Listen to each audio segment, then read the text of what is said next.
very good evening, bankers, partners, consultants. First and foremost, we are extremely thrilled that there's so many of you attending this update on the Global Disruptive Innovation Fund. We had a RSVP of 600 over people, and right now I think there's about 400 in the webinar right now. We want to say a big thank you to all of you for your support, bringing the fund size right now to 1.3 billion to date, since we launched the fund in October of 2020. In my next slide, as you may have noticed, up till early February, the fund did exceptionally well since launch, registering close to 50% return due to the pandemic, creating a lot of problems into the world, and the companies that we were invested into basically were solutions to these problems. And but however, if you look at the slide, let me see. Can I have the next slide up? Thank you.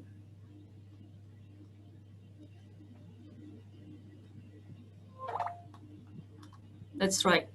Yep. So if you look at it, mid of February, you can see that the fund did correct over fears of inflation, as well as the US Treasury 10-year bond yield move. And also the stronger economic data, leading to further concerns about inflation and rising bond yields that has caused a lot of these growth stocks, in particular the ones that were invested in Global Disruptive Innovation Fund, to be sold down. As you can see from the chart, the fund has returned some of the gains registered earlier, but it's still doing about 16% since inception. In the next slide, we have also drawn up the AUM, growing tremendously thanks to the strong demand from clients, and also from the great salespeople that you guys are, that have brought the fund to 1.3 billion right now. Can we have the next slide? Yes, so we launched the fund end of October, and up till now it's about 1.3 billion. All right, in my next slide, just to share a little bit more about how this fund came about. We had been working with Nikko Asset Management for more than a year prior to the launch, because we understood that in Malaysia back then, there were no products that were participating in a global disruptive innovation companies. Most of the funds that were launched in the market were basically technology funds. So we believe in the waves of disruption. It's going to be inevitable post this COVID-19, and we just wanted investors to be able to participate in the companies that will be disruptive, and to also avoid companies that will be disrupted. And in our global search for this solution, we are truly honored to work with Nikko Asset Management and also ARK Invest to launch this strategy, which has taken the market by storm indeed.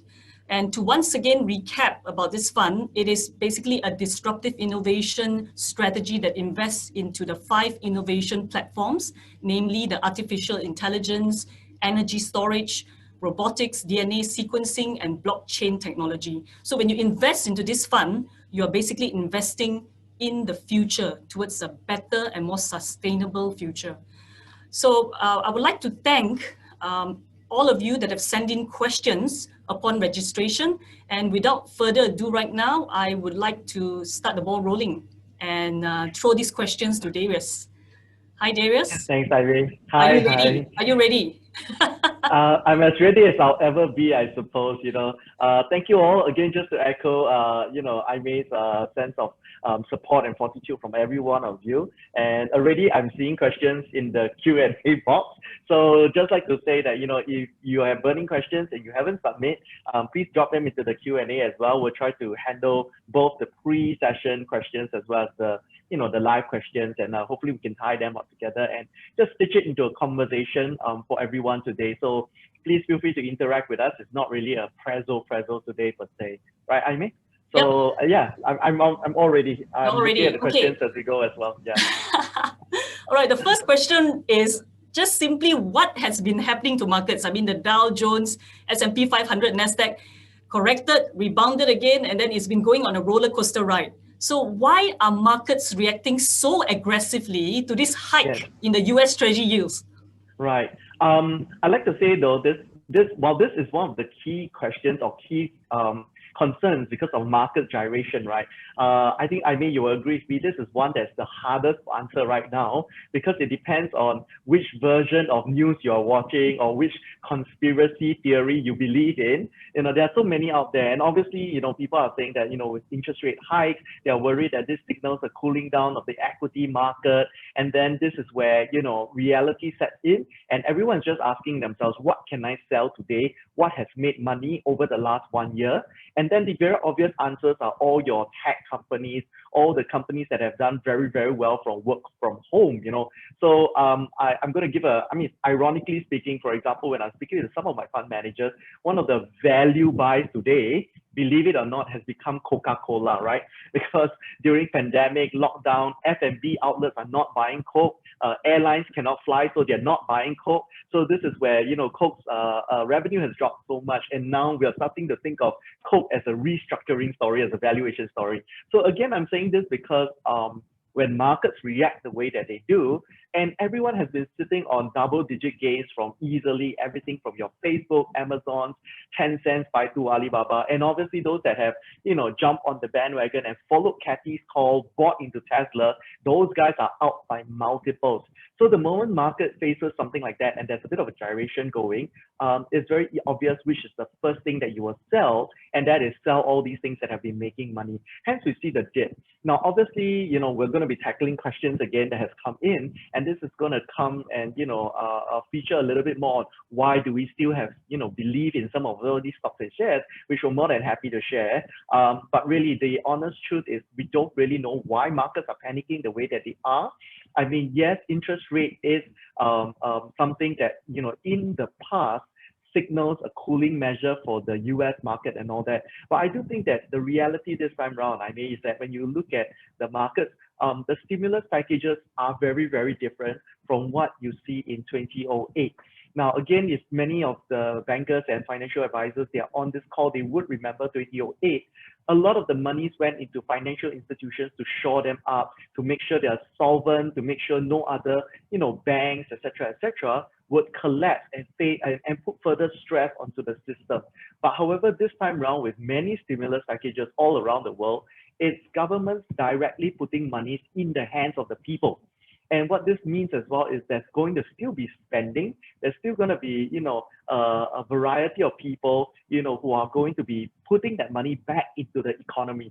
So growth and all this is still going to continue, which is also why when we look at, you know, fundamentals to fundamentals, this whole behavior and pattern is a very big bizarre thing that's happening right now. But if there's any silver lining, I think what Kathy is basically saying in a lot of the media and as well as the ARC social media and all that, is that she's very, very happy because this gives her a buying opportunity to actually go back in and pick up some of the stocks and shares at a much cheaper valuation, while at the same time, you know, right-sizing the portfolio as well. So in the end of the day, you know, how long more this will continue, I think, as I just shared, we really think that this is just a short market blip. You know, not to you know, contradict anyone out there. You know, you may have another bank call or whatsoever, but we don't think this is going to continue for another 1, 2, 3 months, so to speak.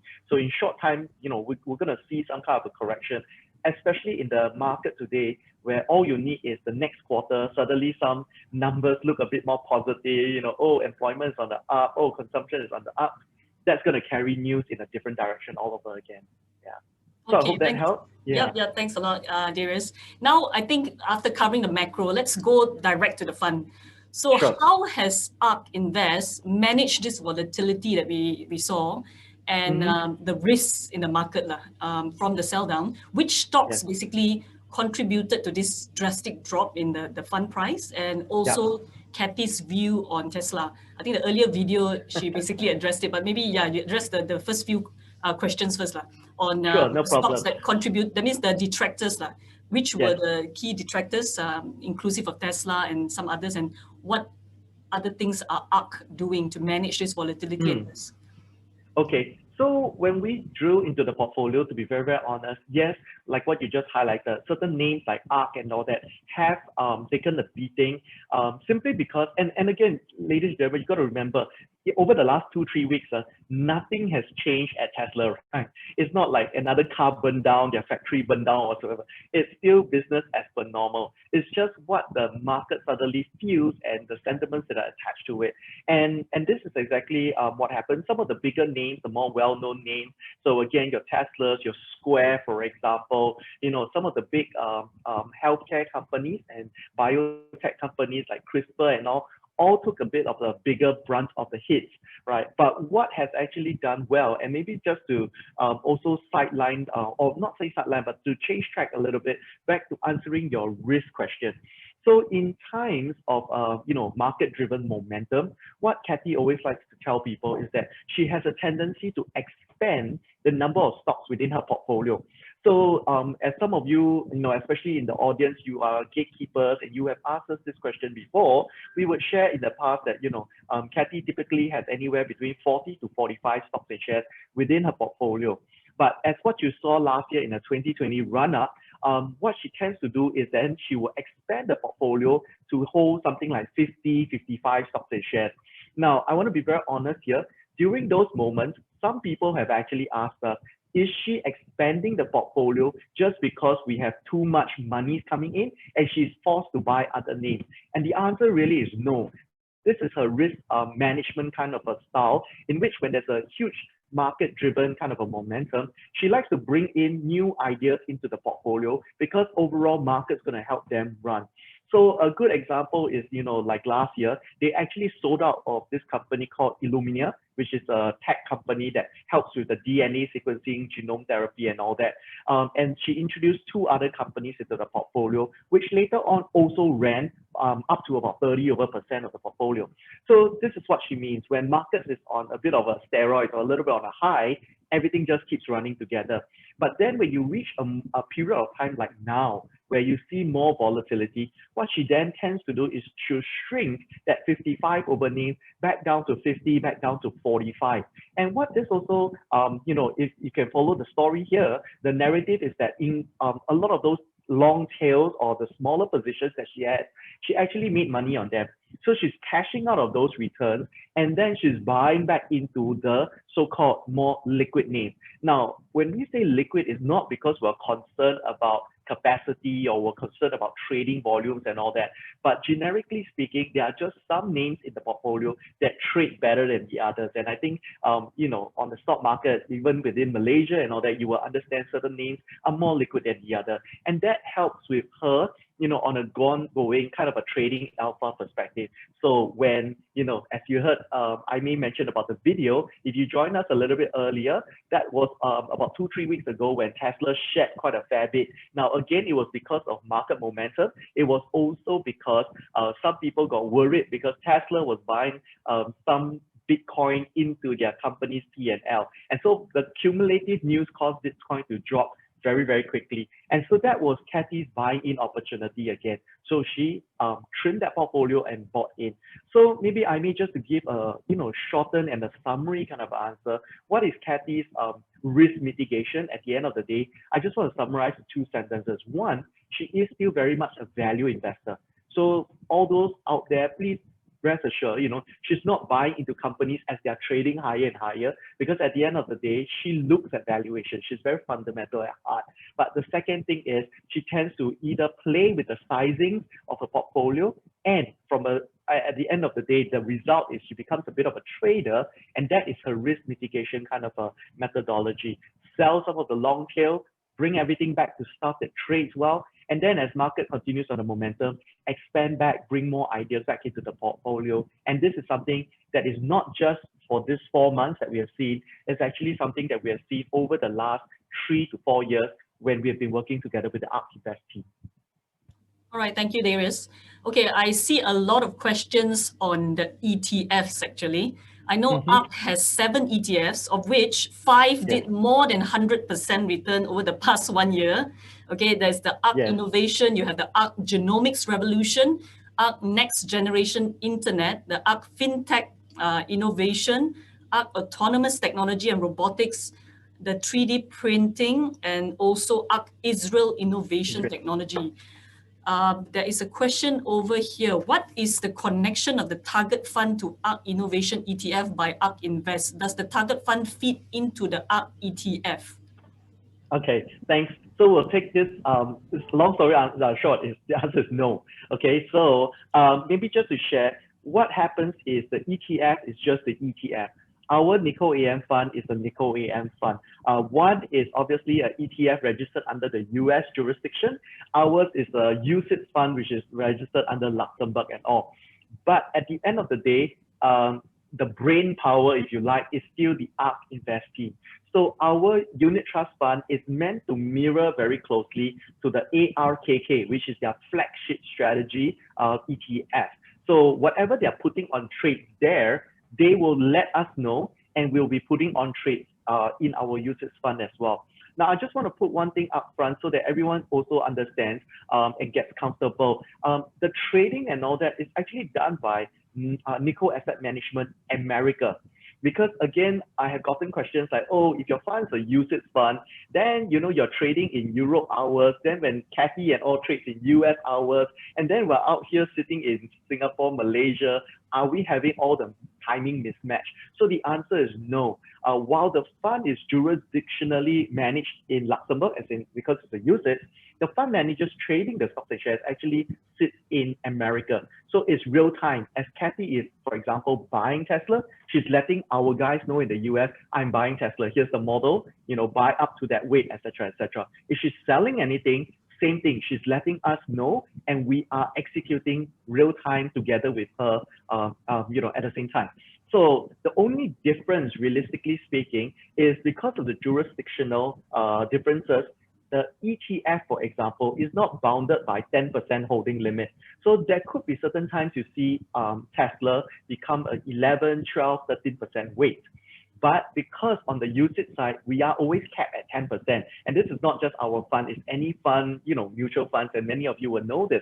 So yes, there seems to be a bit of a downside to that. But when you look at what's happening right now, for example, in a market correction, the ETF will actually correct a little bit more because they hold more Tesla, for example. But obviously on the upside, we may lose out a little bit just because we don't have the extra 1%, 2%. But even Kathy will tell you, and she has been saying this across to many clients whenever we're on due diligence calls and all that as well. She says, look, yes, if you're taking just one specific time period or one specific incident, it's easy to say the ETF is better or the fund is better. But when you draw that out across 2 years, 3 years, 4 years, all these ups and downs actually even out themselves. So there's no real difference between the two. But since you talked about the 7 other ETFs as well, let me just give people a little bit of understanding as well. None of the, or rather the flagship ETF doesn't feed into the others as well. So the flagship ETF is owning stocks and shares, but the various sleeves also serve as ideation pools for the ARC team to basically pull into their main strategy. So in each of the sleeves, like your genomics, fintech, etc., there has anywhere between 20 to 30 stocks and shares there. So what you will see is within the ARKK or in our fund, the top 5 genomics names will be, or rather the top 5 convictions within the genomic portfolio will end up there. Sometimes it's 5, sometimes it's 4, sometimes it's 3. All those decisions are then taken by Kathy in comparison with all the other opportunity sets. So it's not a fixed number that we bring into the main portfolio, but it is a decision that's made by Kathy across all the different portfolios. So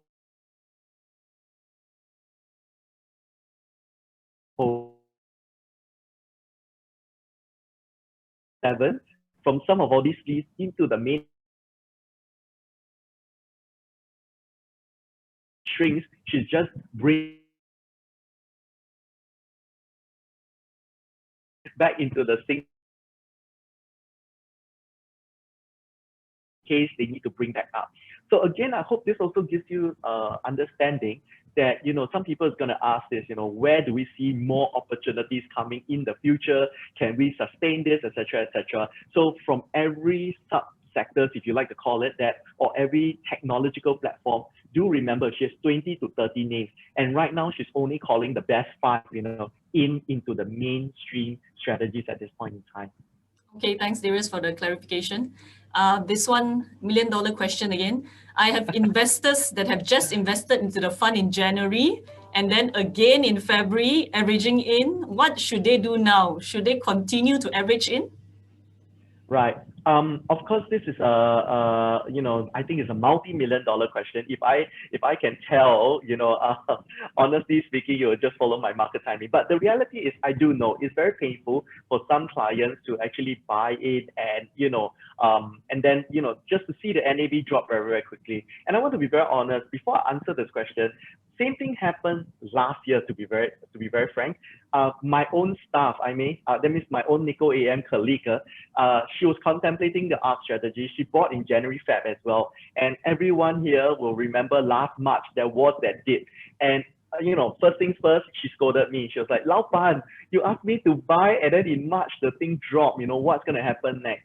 And I said, "Look, this is the thesis which we bought into the fund. We believe that Kathy, can double her stock share price in the next 3 to 5 years. So yes, not opportunistic, not the most ideal situation, but truly give her some time to recover." And I think I may show just now in the other chart and the other graph. If you look back, actually last year, by the time we reached April or May, the fund actually recovered its value, and then it went on to do this spectacular kind of a run. And so 3 weeks ago, I made my staff buy me lunch, okay? But that's not the point. I'm not asking anyone here to buy me a lunch, but I think do keep the faith a little bit. And one important thing that I want to say is that in this current market condition, it is really a market condition. So it will be very, very different if Kathy bought a company and it tanked and it didn't do well, and she now has to come out and answer for it. So at this point in time, nothing has changed in the thesis of all her companies, why she believed in them. It was really a broad-based market correction. So this is also the opportunity for us to give her some space, let her do her work, i.e. to say trim and rebalance her portfolio, and truly, look at the next few months to see whether or not she's able to recover the value, and or also to judge her based on the fact that when she says now that she believes that the stocks will still double in 3 to 5 years, what she basically means is that she expects at least 15 to 20% from each and every one of her stocks. So again, last year, when you talked to us, we will have told you Tesla was one of the main contributors. Now Tesla is also one of the main detractors. But this is not a fund where we're trying to rely on one unicorn or two unicorns just to make triple digits and then we bring the whole fund performance up. No, it's not that. Every stock and share is meant to do 15% per annum on the portfolio. So if you bought in January, if you bought in February, if you have some more spare bullets, left in the Milo tin or whatever it is, please speak to your banker, obviously, or if you're the banker, please speak to your ICs and your own company. I would say now is a good time to top up, actually, because it is averaging even further down if you have the spare ammunition. Now, if you don't, then yes, I want to apologize first. Yes, we may be -10, -20 at the moment, but really give us the rest of this year, and judge us again in January, whether at the end of the day, we square off the minus, and in fact, we do end the year positive 15. And I think a much fairer question, if you bought in January, February this year, is to ask us in February, January next year, why we did or why we didn't make that 15 to 20%. I think that's the one thing that I wanted to just say. Okay, thanks, Darius. And then on the other spectrum, we often advise investors to buy when markets have corrected, but we never tell them when to redeem or sell. So what should investors do? Okay, I think this is also a very hard one given last year's climate. Over the week, so I'm a bit more. First, I think the reality is last year when markets ran so much, the question about selling, right? We were putting this whole event together. It started off just as me and I may just having a own example, right? She was also asking me back then, I've made 40%, what do I do, right?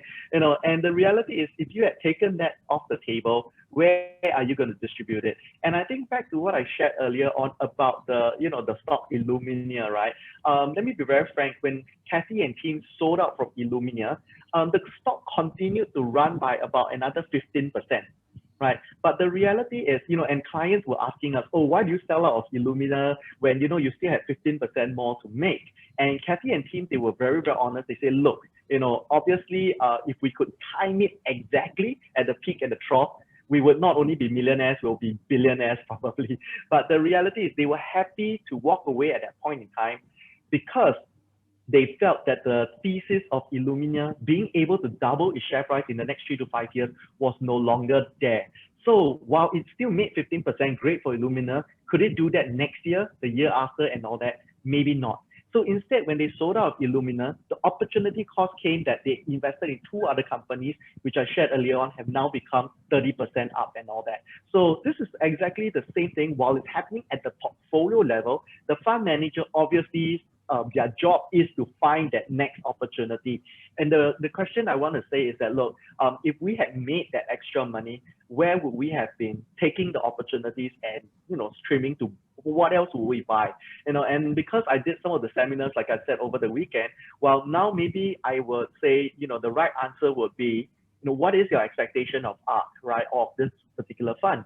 Now, if let's say, your expectations is back in line with what I was sharing, 15 to 20% a year, and you already made 15 to 20%, maybe what I would suggest is, why don't you trim some of those profits? Sell out that 15, 20%, don't sell out everything, but bring your monies back to your original investment size.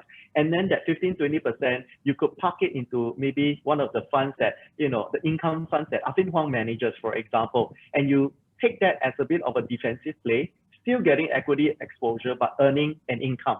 And then if there's further dips in this portfolio because of market gyration, that becomes another pricing opportunity for you to top up. And then when you make money again, get out, park it there. I think in Malaysia, you might have even more opportunities, even if you don't buy another equity fund. Maybe you just buy Affin Hwang's cash fund, right? Because I think Malaysia, your cash interest rates are a lot higher than us in Singapore. So if I sell and I park it into a cash fund, I make like 1%. Less than 1%, I thought. yeah, less than 1%. So 1% is actually stretching it quite a fair bit. So I think, sorry that I don't have a right price target and all that for you, but I think this is where, in alignment with your clients and your own conversations with them, if you're setting 10%, 15%, 20% as a mark, that's where I feel that once we hit it, we can take cash and monies off the table, right size that portfolio again, and then move from there on. Yeah. So I hope this helps whoever that asked that question. As Darius mentioned also, I myself, I invested into this fund, so I made 41%. And then, you FOMO, because if you redeem at 41%, then what if it goes up, to 60, 80%? So you just stay invested, and now it's, I'm only making about 16%, okay? Because I invested since inception. But it's okay because I'm, keeping it for the long term. But the other question, like what you said as well, I mean, if you redeem when I made 40%, where would I put that money to next? So I think that's the other thing. And can that other vehicle meet your objective? Okay, to give you the type of return that you're seeking for. So it's okay. I mean it for the long haul. So in Kathy, I trust, Darius. Yes, I may be stopping up tomorrow already. My kids, no, my son's money is also in there. Okay, there are some questions also on redemptions. Okay, this one. There seems to have been some outflow from the ARC ETF. Will Kathy then need to liquidate her positions to meet these redemptions? So maybe you want to separate, because for our fund, there has been inflows. Okay, although some redemptions, but inflows exceeded redemptions. But for the ARC ETF,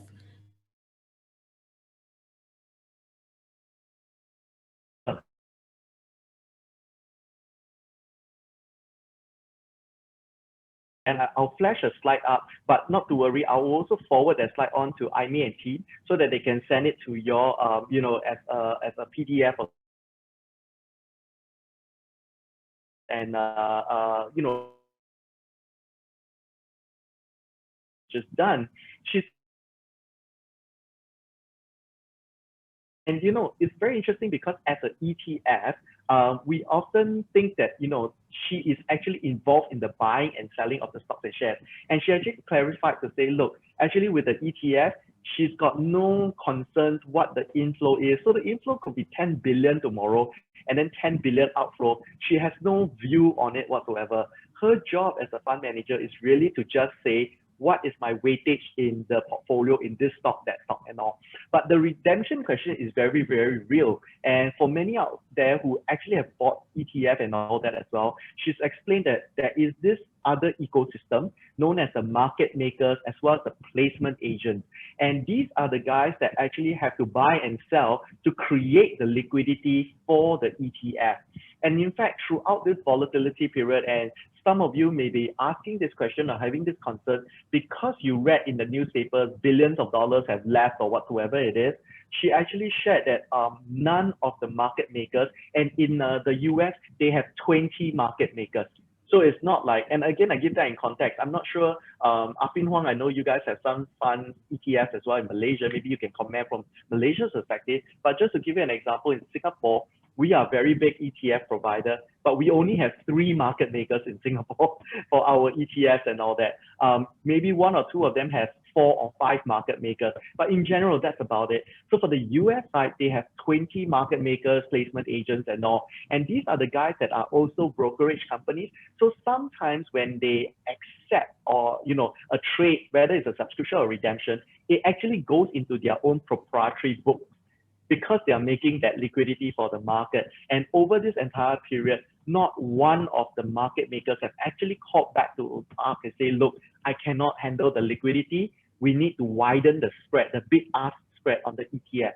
So I hope that gives you that comfort that when the bid-ask spread was not even widened, it means that the market is able to digest all the inflows and all that, which also means that for every 50% of people that you hear who may be a naysayer about the strategy, there are still 50% of people who are the supporters of the strategy, which is also why you don't see the spreads widening. Now, I hope that answers the ETF portion. Let me come to the fund portion. Now, with the fund portion, of course, then yes, with a unit trust fund, we sometimes have to weigh between the outflows and the inflows. But frankly speaking, as what you heard from Aimee, over the last 4 or 5 months, you guys have actually supported us quite a fair bit. We're seeing inflows, quite healthily, and even there may be 1 or 2, parties on this call that you belong to the early group investors. So you are in October, November, you're coming in. And yes, maybe you started to see some of your clients redeeming, but in the grand scheme of things, our liquidity is still very, very strong because of the support from Malaysia. To be honest, we also have distributors selling our funds in Thailand as well. And, just a side comment, when we work with in Malaysia, we just want to partner with Affin Hwang, right? And have one, core relationship. But in Thailand, they actually don't mind launching multiple versions of the same fund. So if you're familiar with the Thai market, Bank A asset management company will white label our fund, Bank B asset management company will white label. So right now, I heard that there's as many as 6 or 7 funds, versions of that fund in Thailand that's ongoing. And that is also bringing money. And not to mention in Europe, in Singapore, in Australia, and all these other countries, we've also been seeing quite strong support and not redemptions from the fund.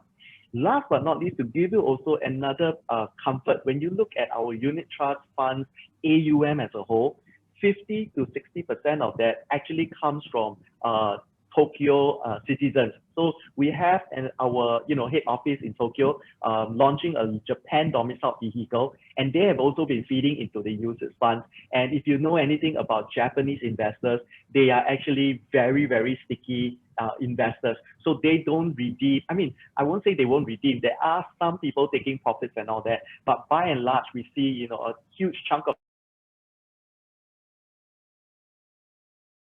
maybe in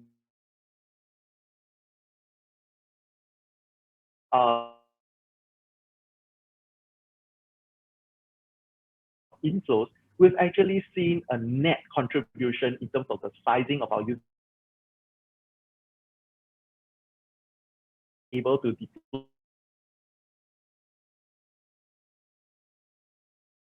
sell out of some of the stuff that may be badly hit at this point in time, which is the most favorable outcome that you want in a downward kind of a market correction.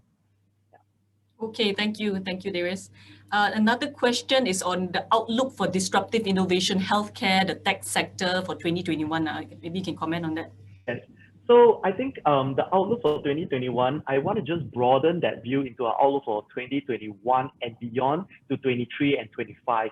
And the reason I'm saying this is because, again, later on when you see some of the links that I'm going to send to you and you watch Kathy on some of the videos, a large part of the things that she's actually saying is that, you know, there are opportunities out there in the marketplace still.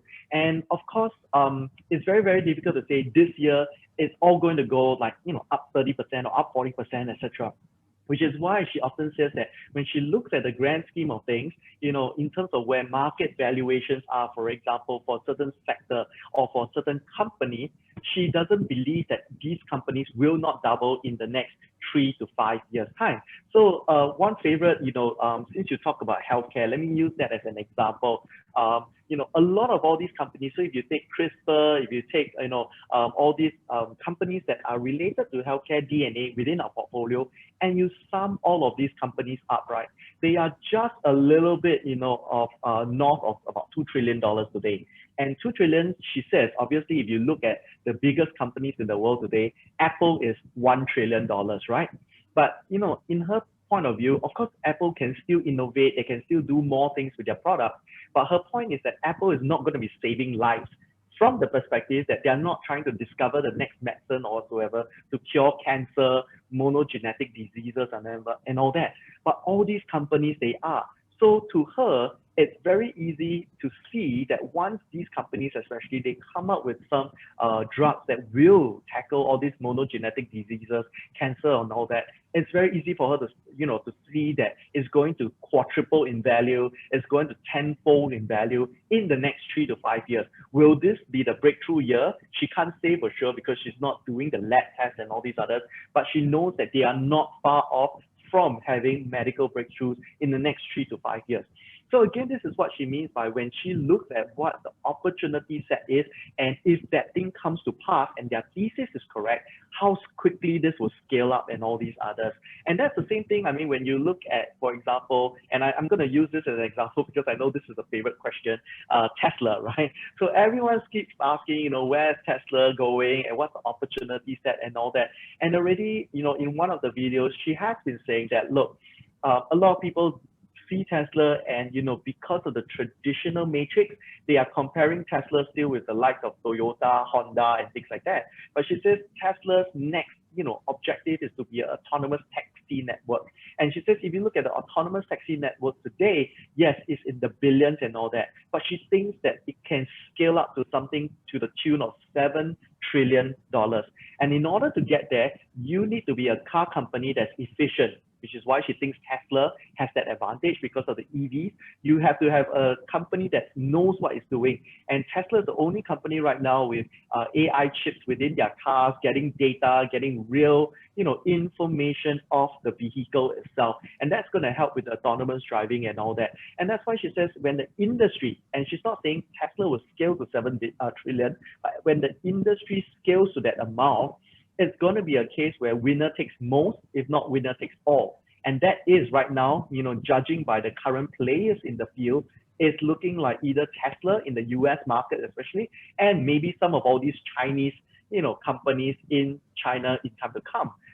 And that's why her conviction still remains very, very strong in companies like Tesla and all that.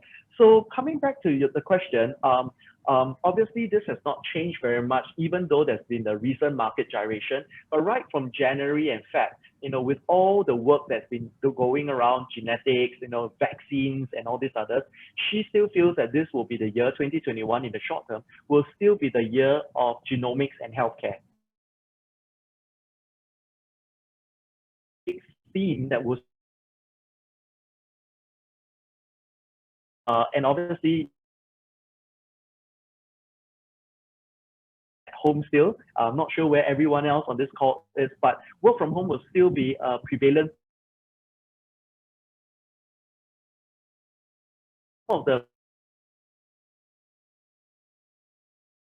but not least, some of the consumer names, but consumer names from the perspective like Teladoc, for example, where it is slowly changing the way how people buy medicine online.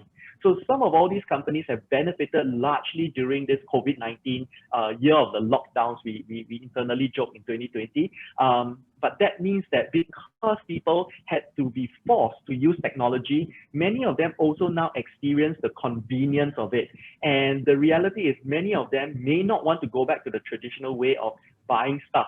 So I'm going to just pose this as a question rather in a way to end this segment. But, many of you would have started buying groceries and all that online as well. I mean, the convenience you have to admit, right, of the rice, the toilet paper, tissue paper, all these bulky items being delivered to you is so much more convenient, so much better than going to the supermarket and lugging it home yourself.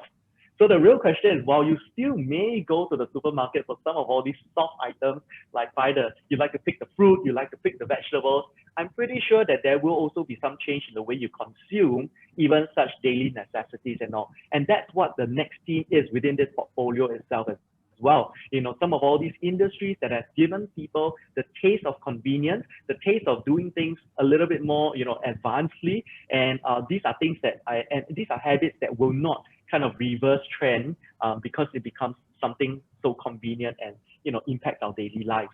So I hope that gives you a good understanding of where we are going with 2021. Again, just to recap, genomics, e-commerce and things like that, as well as work from home. And then in the longer scheme of things, we do see the potential for all of the companies to essentially double its share price in the next 3 to 5 years.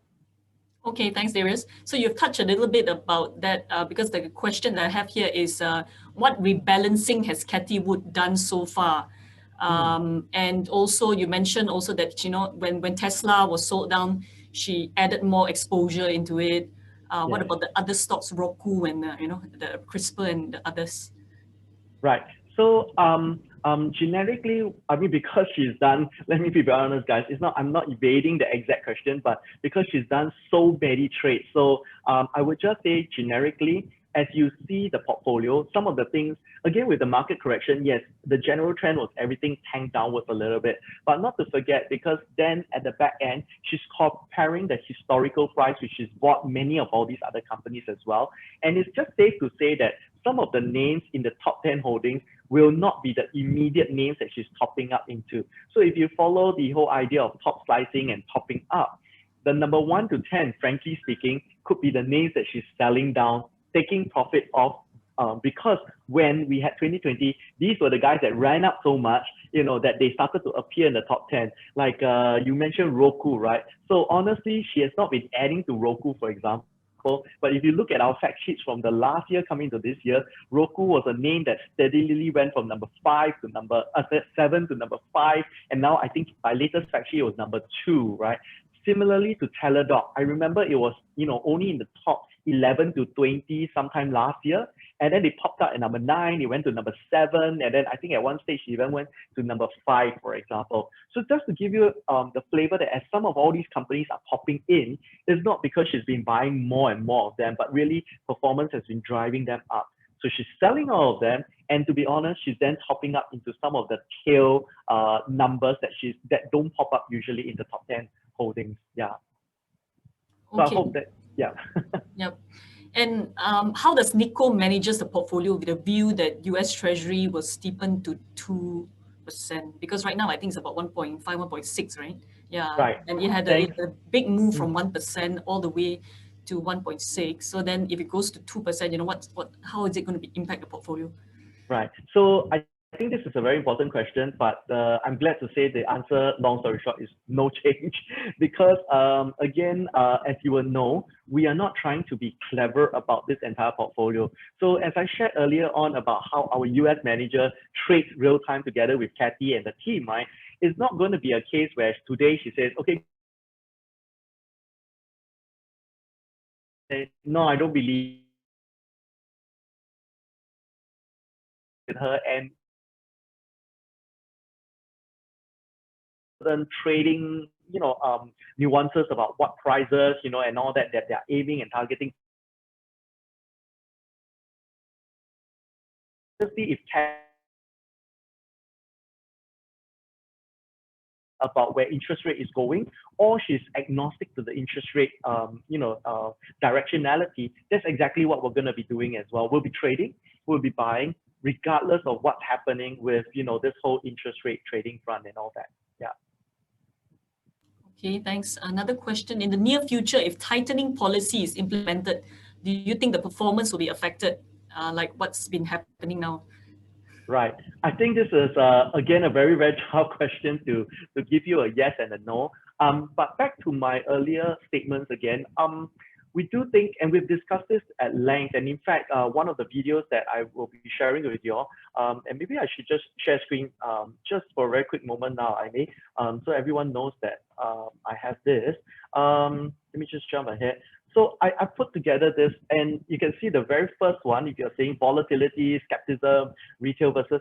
So this is a rather long video, it's about 45 minutes. She just released this over the weekend, and so if you're very keen and you are having pockets of time later on, you may just want to jump on the internet and look for this particular video, and you can watch it before we send out all these things to you. But long story short, for her, she essentially says that, we can't tell, right, where the volatility is going to come from. And the reality is, if it does get into a protracted kind of a situation, the entire marketplace is going to be suffering. And for her, she's still in an advantageous position because oftentimes she finds herself trading contrary to the market. So if people are selling, often she's the one buying, and when people are buying, she's often the one selling as well. But the truth of the matter is also, when you look at the question of whether or not this sell down is going to happen, whether it's going to be a protracted sell down, she made a lot of comments about how she doesn't feel this is a bubble, to be very honest.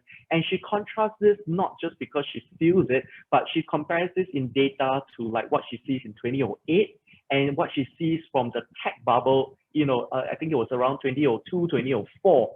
And she says that when you look at back in history, the reasons for all those bubbles bursting and all that, you don't see them happening today as well. So the reality is markets are, recognizing that there is a very, very high price point that these companies can make. But obviously the journey getting there is going to be very, very volatile, because from time to time, you're going to see some people flip in opinions and so on and so forth. But the key that she wants us to remind most clients as well is that she is not a fund manager, or her team of people. They are not a traditional and a classical team where they are analyzing it just from one matrix and one perspective. She's really going down the ground, understanding the tech, speaking with companies who are contributing to it. She's got this whole social media ecosystem as well, where she's trying to understand where the next directionality of all these tech is going as well. So because of such a deep understanding, that is why she's able to put that price point so far up that people think that it's a little bit unbelievable at this point in time.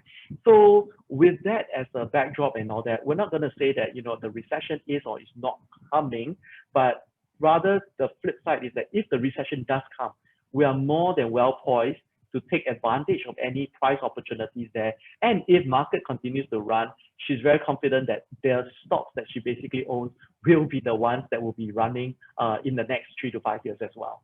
Yeah. Okay, thank you, Darius. A question on some saying that tech is to be sold and rotated to value stocks. So will this be bad, and will it affect the Global Disruptive Innovation Fund as it is under tech? Right. Again, this is one that she tackles in the latest video. First and foremost, if you ask her whether she's managing a tech fund, her answer will be no, because if you look at the weightage even, right now, tech is maybe the second largest. Healthcare is her largest weight. And, so for all intents and purposes, she should say that she's managing a healthcare fund. But the reality is also she's not tied to healthcare or tied to tech. If the day financials become more innovative,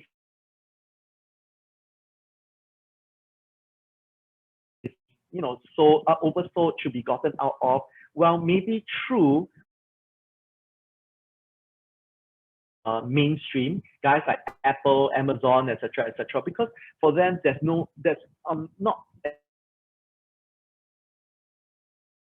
or more mainstream companies that companies she feels will do 5 to 7%. Maybe on 1 or 2 years, they will have an outbreak year and they will do like 20, 30%. But by and large, she feels that mainstream companies will do the same old, same old. So then to tackle the second part of the question to say, sell this to buy value stocks. Now, again, it really depends what your definition of value is.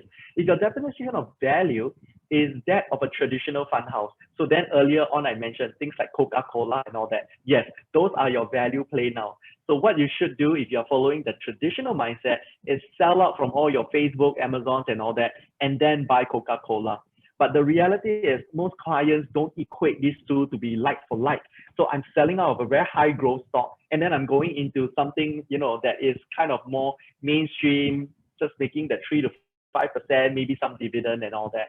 But the reality is when you speak to Kathy, she will also tell you, I mean, I am actually a value investor, but it's just that from the price point I see right now to where I see it, that's why I call myself a value investor, because no one else has seen that price point.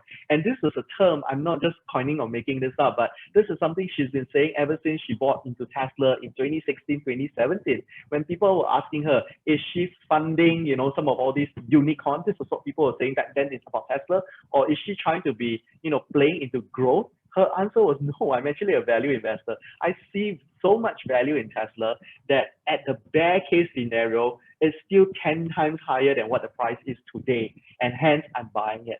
So just to round off, I mean, I'm not going to say that, you know, yes, please keep the fund. Obviously, we value everyone's support in it. But really from one of our own clients, he says this, you know, this fund is truly something because he managed to get into the fund 2 over years ago when we launched the UCITS vehicle. And across the 2 years, he's actually seen how the top 10 holdings, how the portfolio has morphed in 2018 to 2019, and then now in 2020. And he basically says this is a fund he's going to keep forever. Reason being, whenever something is out of favor, she will be selling it out. And then she'll be putting in new names, putting in new names. And he sees that that is something that many other traditional fund managers won't have that flexibility to basically go into and react that quickly vis-a-vis what Kathy and team has been able to do. So I hope this answers the question, but long and short, I think we are still a very long-term value investor. So you should be rotating into our fund. Okay, there was a question on current cash holding of this fund. As this fund feeds into the Nikko Asset Management Global Disruptive Innovation Fund, so we basically feed all the money in there. So if we do hold cash, it's only just about 2%, 3%. So most of the time we fully feed into the target fund. Yeah, so we don't hold a lot of cash and try to be smart about it. Okay, there's another question about Elon Musk as usual. Would it be risky if holding too much of Tesla as its businesses are very dependent on Elon Musk? Clients are worried about key man risk. Right. Actually, to be very honest, Kathy has said that in the day-to-day running of Tesla today, Elon Musk is less hands-on as he was maybe 2 years ago, 3 years ago. So these days, obviously, he's caught up with a lot more other projects like space exploration and all these others. But in that same token, he has also, you know, passed down a lot of the day-to-day operations to guys like his COO, the Chief Operating Officer, the CFO, and all these others as well. So at Tesla, Kathy's feedback is, look, they've got a very, very strong team of people as well. And while she says it's going to be very hard to convince most people because, again, other than Elon Musk, most people don't even know the COO, don't even know the CFO, etc., etc. But she uses this comparison and says it's not a new phenomenon. Think of it like Apple many, many years ago, because back then everyone was saying that was Steve Jobs, right? Everyone says, you know, without Steve Jobs, Apple is going to crash and burn, etc., etc. When Tim Cook was announced, everyone's, who's Tim Cook, right? I mean, even some people with Tim Cook at with him at the helm. So the reality is, you know, Tesla is now at a stage where it needs plans. So earlier on, of course, some people are still stuck on the how much market share they will get from electric vehicles and all that. But the reality is we've kind of all moved on from there. We've gone on to the autonomous vehicles, so self-driving cars. We've even gone on to autonomous network, the taxis, which I talked about. That's something that has now also morphed, and we're talking about autonomous trucks, so self-driving trucks. And this is something that might even disrupt the railway industry, past 3 to 5 years. So there are quite a number of nuggets of things that are happening in Tesla already. And on top of that, this is where Tesla's contribution to this overall industry, at the moment in time, she feels is grossly, understated. But because, they have set up things like their factories in China to produce their batteries and all that, let's all be very real. The Chinese are going to copy. Elon Musk himself also knows it. But one of the statements, and this is nothing you can Google, but she says confidentially in one of their conversations, he's basically said before that, look, if people are going to copy your tech, then you might as well just put it right at the heart where it is and let them copy. Why? Because once they start copying, that becomes the overall medium of choice. So if his battery solution becomes the overall choice of how EVs are going to be centered around, then he rather that solution be out there now, and he can basically, beat out the likes of your Mercedes, Volkswagens, etc., and then become the prevalent supplier or dominant player, and that drives down costs in the long term as well. So that's where I hope, giving you some of all these anecdotal examples also gives you the confidence that, with a lot of all these companies, yes, in the initial, there is key man risk. We are very, very aware of it as well, because maybe just to also do that sharing again, one of the metrics that we do look at whenever we're looking at, companies, just to share, okay, sorry, my computer now hung for a moment. Okay, here. So 6 things that we basically look at when we're looking at any company. Company, people, and culture is actually the first one. And then, just to share anecdotally as well, when Elon Musk was doing all his funny things, right, he fell under number 6, thesis risk. So will Elon Musk opening his mouth, tweeting at the wrong time, form a thesis risk that will derail the company? That has all been taken into consideration, just to give you all that comfort as well. So this takes place with every single stock within our portfolio. So hopefully this gives you a bit of comfort that, we know what's happening. Yeah. Thank you, Darius. Okay, it's 5 o'clock, so maybe I'll just end with one last question. What is the participation rate from Affin Hwang Asset Management into the target fund from Nikko Asset Management, and what is the participation rate from Nikko to the ARC? So I think just to give a sense of the size, because Malaysia, the size, the fund size is 1.3 billion ringgit, but what is it like in Singapore and also in US? All right. So just to put things in perspective, just now one sentence was that when you look at our Nikko AM fund, do remember, right, we don't fit into the ETF. So we buy everything on a standalone basis. So the ETF, based off my conversations with the ARC team last week, they are closing into about, I think it's now about 10 billion already, right? So that's their ETF and all these others. Our own UCITS fund is closing into about 7 to 8 billion. As I shared earlier on, about 4 to 5 billion of that is domestic Japan monies. So this is you're talking in US dollars, right? Yes, in US dollars. I was thinking my 1.3 billion is ringgit. Correct. So this is why I was just sharing that, with the Japanese people, and this is not institutional, this is retail investor. They are contributing about a 4 to 5 billion USD. So not that the Malaysian monies don't matter, they really do matter. But when you take it to the grand scheme of things, I think it's divided by 4, if I'm not wrong, right? Exchange rate. So it's about $300 million in USD. So that's why earlier on, Aimee and I, we were also trying to portray to you that at the end of the day, this liquidity,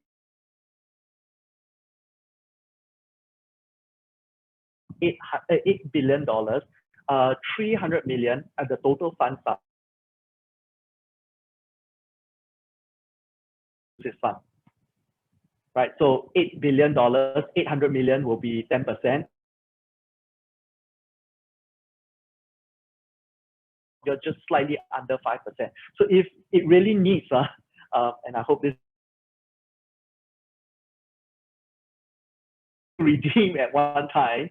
The reality is we wouldn't even trigger the 10% gating limit on the usage fund. So again, just to recap to everyone, remember,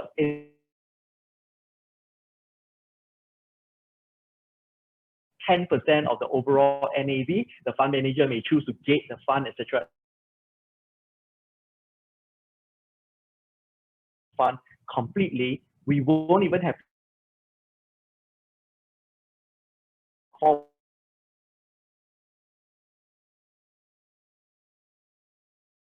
1 to 2% in cash. But I heard as well from our fund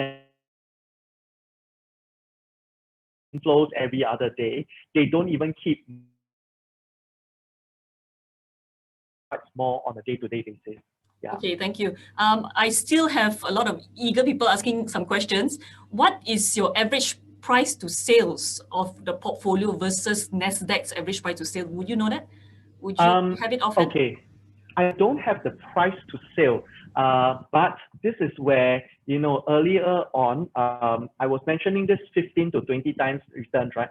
So Kathy and the team, they do monitor the price to sale and all these other numbers as well, but she uses another internal measure, which she calls the rate of basically ROE, the return on equity and all these others.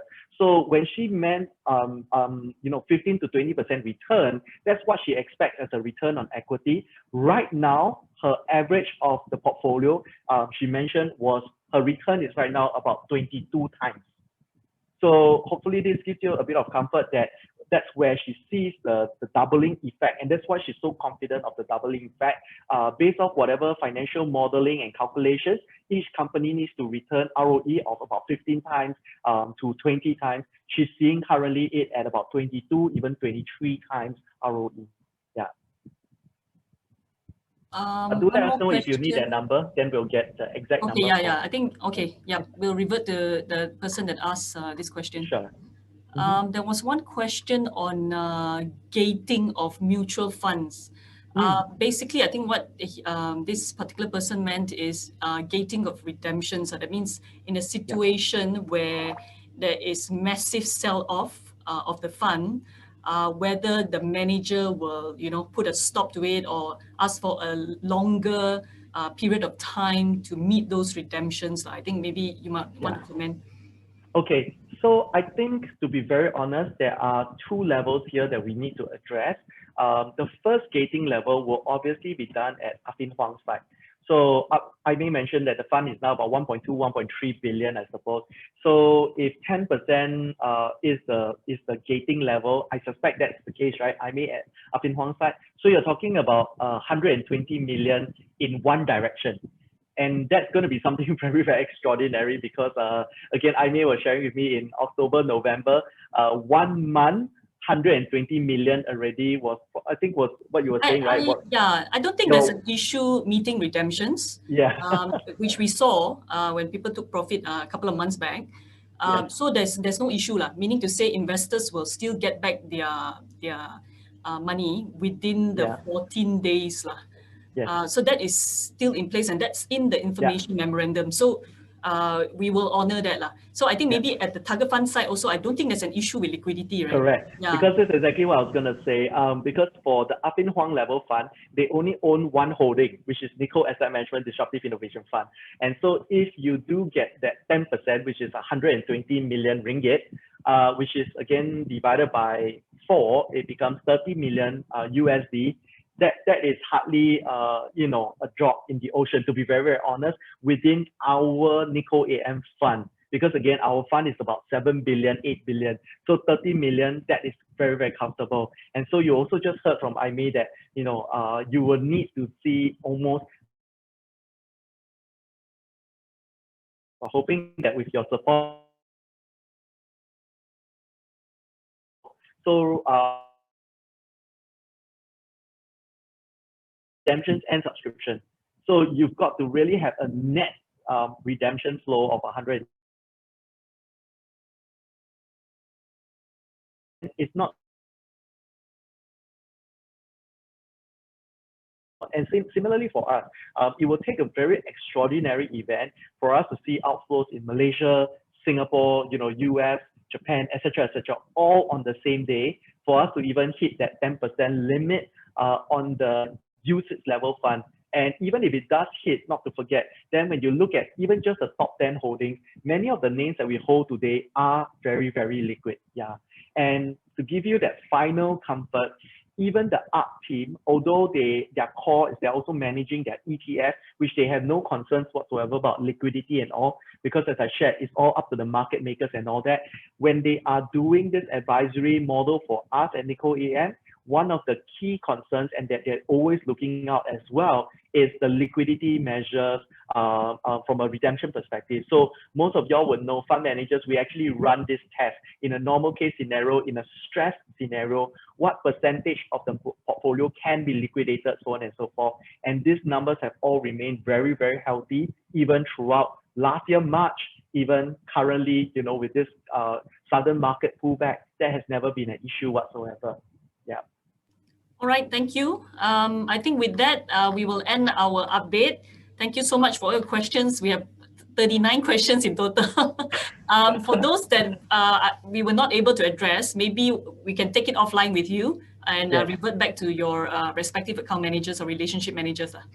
Okay, otherwise, thanks a lot, Darius, for the quick updates. And if you think that you need this in a more regular basis, please also let your relationship managers know so that we can organize it more frequent.